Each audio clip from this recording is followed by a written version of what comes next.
Hello everyone, সকলকে জানাই শারদীয়ার প্রীতি শুভেচ্ছা এবং অভিনন্দন। এই যে দেখো মন্দিরা যে মেহেন্দিটা শো অফ করছে সেটা কিন্তু আমি ওকে একটু আগেই লাগিয়ে দিয়েছি। ওয়েট এটা কিন্তু ষষ্ঠীর সন্ধ্যাবেলাকার ঘটনা। হ্যাঁ, ভিডিওটা আমাদের অনেকটাই রিলেটেড হয়ে গেল। তোমরা তো জানোই এখন দুর্গাপুজো চলছে, তাই হাতে একটুকুনো টাইম পাইনি এবং ভিডিওটা এই কারণেই আমাদের রিলেটেড হয়ে গেল।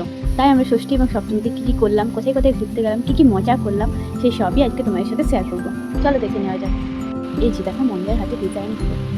আচ্ছা, এগুলো কেমন হয়েছে আমার কিন্তু তোমরা কমেন্টে জানিও, তাহলে আমি সেটা থেকে ইন্সপায়ার হতে পারবো এবং আরও ভালো ভালো কাজ করে তোমাদের সাথে শেয়ার করতে পারবো। থ্যাংক ইউ, এত সুন্দর লাগিয়ে দেওয়ার জন্য। ওর কাছে কমপ্লিমেন্ট পাওয়ার পরই চলে এলাম বাইরে, কারণ শিব মন্দিরে পুজো ছিল, কালী মায়ের আগমন তো, তাই শিব মন্দিরে পুজো হচ্ছিল।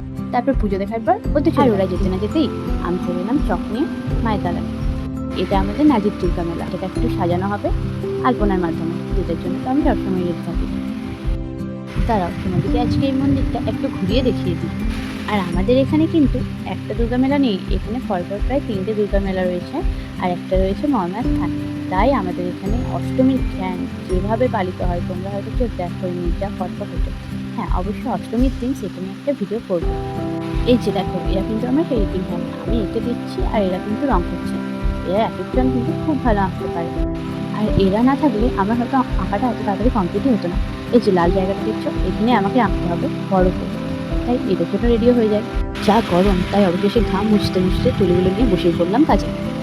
এই দেখো আমাদের কাজ কিন্তু জোর কদমে শুরু হয়ে গেছে, সবাই আঁকতে ব্যস্ত এখন। আর এরই মধ্যে দেখি দিয়া এসে হাজির, ও একটু ঘুরতে গিয়েছে তাই এত রেডি হয়ে আছে, আর আমাদের অবস্থা তো দেখার মতোই না। আর এদিকে এদের আম পল্লব লাগানো হয়ে গেল, এখন সবাই ডিনার করে আসা হয়ে গেছে। এরপর আমরা সবাই মিলে করবো এই মাঝের আলপনাটা। আসলে পুজোর ওই কয়েকটা দিনই তো আমরা সবাই মিলে একসাথে আনন্দ করতে পারি, একসাথে মজা করি। তারপর একটা যে চ্যানেল লাইভ টু বিসি। এই যে দেখো সবাই মিলে আলপনাটা দিচ্ছি বলে কত তাড়াতাড়ি আলপনাটা শেষ হয়ে যাচ্ছে, বোঝাই যাচ্ছে। আর ওই দিকে মেহেন্দি লাগিয়ে বসে আছে। আমার ভাইটিও কিন্তু কম কাজ করছে না। এদিকে আমি কি করছি আমি নিজেও জানি না, মাথাটা মনে হয় খারাপ হয়ে গেছে রাত্রে। আর এই যে এটাও আমি নিজেই করছি, তোমরা কিন্তু বলো কমেন্টে হ্যাঁ কেমন হয়েছে। এখন কিন্তু প্রায় রাত 2 আর আমাদের সব কাজ শেষ হয়ে গেছে বলে আমরা একটু মামার মন্দির থেকে ঘুরে আসছি। দেখো রাস্তাটা কত ফাঁকা, এই যে এত ফাঁকা দেখছো ঠিকই, কিন্তু পুজোর দিন পুরো এই রাস্তাটাকে বেরোনো মানে কি যে ব্যাপার। মন্দিরে অবশ্য গেলাম, কিন্তু সামনে ডেকোরেশনটা মনে হয় কিছুটা বাকি ছিল, তাই সেটা করছি। আমরা দেখে আবার ঘুরে চলে এলাম। আর ওরা যতক্ষণে বাকি কাজ সারে আমি ততক্ষণে আমার মেহেন্দিটা করি না, আসলে সবাইকে লাগাতে গিয়ে আমার নিজেরই লাগানোর টাইম হয়নি।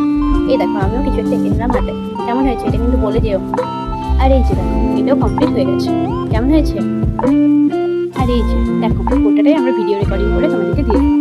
আমরা কতগুলো কি এঁকেছি, তাও অনেকগুলো এখনো ধরা হয়নি, যেগুলো পেরেছি সেগুলোই ছবি তুলেছি। এইসব করতে করতে ভিডিওটা কিন্তু যথেষ্ট বড় হয়ে গেছে, তাহলে সব দিনটা নেক্সট পার্টে দেখায়।